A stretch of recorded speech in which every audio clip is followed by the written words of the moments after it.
Hello la team Keto. Aujourd'hui on s'attaque à un sujet qui va plaire aux go muscu et autres Thibaut InShape en herbe. Est-il possible de prendre de la masse musculaire tout en restant en diète cétogène? On est parti.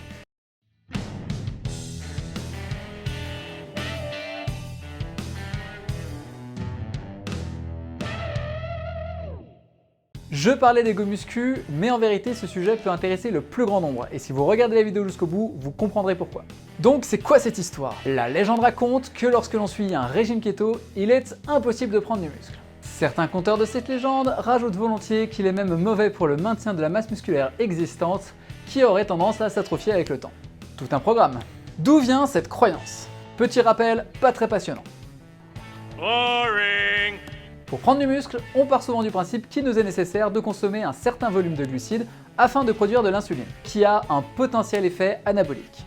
En théorie, elle stocke l'énergie et stimule l'accroissement musculaire. L'insuline, comme vous le savez peut-être, est l'une des hormones responsables de la régulation glycémique. A l'inverse, le glucagon, qui est la seconde hormone responsable de la régulation glycémique, celle-ci est censée avoir un effet catabolique, c'est-à-dire qu'elle va participer à la décomposition de la matière afin d'en libérer l'énergie dont le corps va pouvoir bénéficier. Oui, c'est notamment grâce à cela que l'on perd du poids en régime cétogène via la dégradation des triglycérides en acides gras et en glycérol. De là à penser que seuls les glucides permettent de prendre du muscle et de le maintenir et que le régime cétogène l'en empêche, il n'y a qu'un pas. Qu'en est-il? À titre personnel, je pourrais rapidement évacuer le problème en expliquant que je ne recommande pas un keto strict dans le cadre d'une perte de poids durable. Et que, de fait, un keto modéré permet une prise de masse musculaire car on bénéficie à la fois des effets anaboliques et des effets cataboliques que l'on a mentionnés précédemment. Le beurre et l'argent du beurre. Mais allons plus loin. Comme vous le savez, dans le cadre d'un régime cétogène, votre foie va venir produire des corps cétoniques. Corps cétoniques qui vont vous alimenter. L'un de ces corps cétoniques détient une magnifique dénomination très facile à retenir, l'acide bêta-hydroxybutyrate. Ce que tu dis n'a aucun sens. Je sais.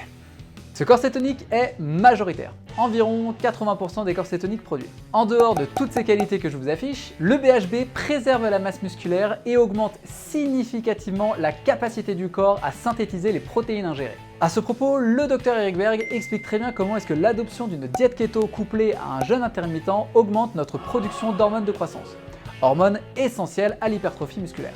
Plusieurs études sur ces sujets permettent d'y voir plus clair, dont l'une a même suggéré qu'avec un simple régime low carb, le corps était tout à fait en mesure de synthétiser les protéines avec la même efficience que lors d'un régime traditionnel.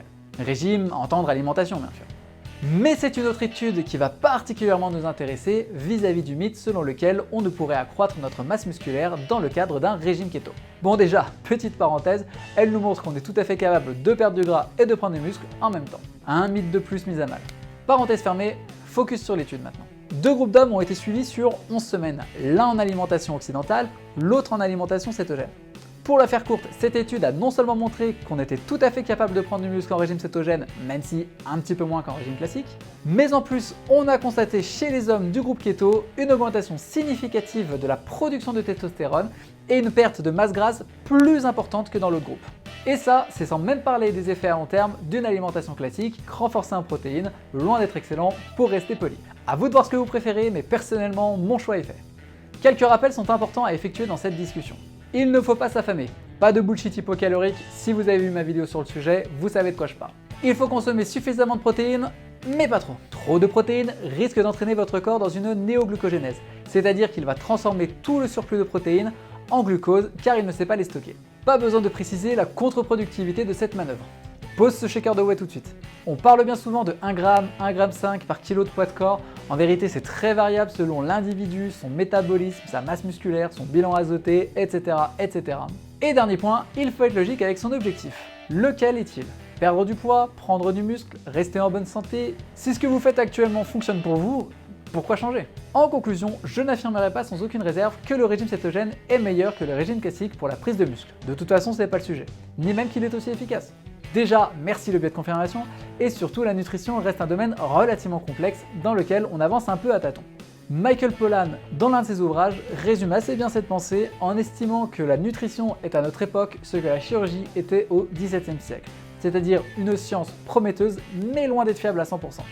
Ouh, je vais me faire un paquet d'ennemis là.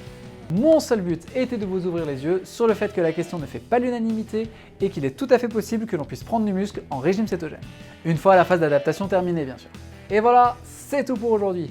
Si tu as aimé, like, si tu as des questions, commente, et si tu aimes ce que je fais, abonne-toi. Et à la prochaine la Team Keto.